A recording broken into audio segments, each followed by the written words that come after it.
नमस्कार मित्रांनो, आज बनवणार आहोत आपण मॅगी। मॅगीसाठी लागणारी मॅगी, टोमॅटो, कांदा, कोथिंबीर, मॅगी मसाला, मीठ, मोहरी, हळद, थोडीशी कढीपत्ता आणि हिरवी मिरची।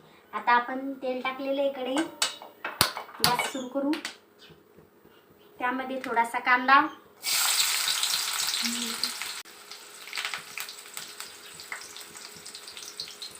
थोडंसं मीठ।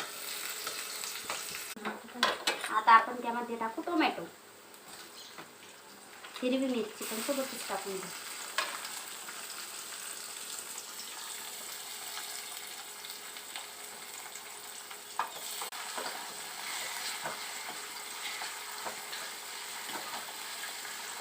लाल झालेले थोडीशी हळद टाकून घेऊ। मॅगी मसाला आपला, थोडंसं मीठ चवीप्रमाणे।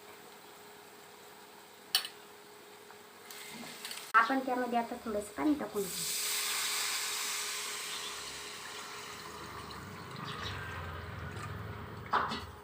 आणि याला एक उकळी काढून घेऊ, नंतर त्यामध्ये मॅगी टाकून देऊ। आता उकळी आलेली आहे, त्यामध्ये आपण मॅगी टाकू। पूर्ण मॅगी आपली टाकून देऊ। थोडंसं त्याला हे करून घेऊ।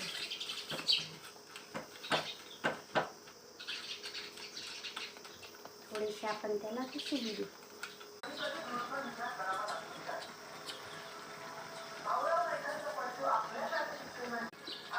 आपली मॅगी शिजलेली आहे, आता कोथिंबीर टाकून देऊ वरून। गार्निशिंगसाठी करतात ना।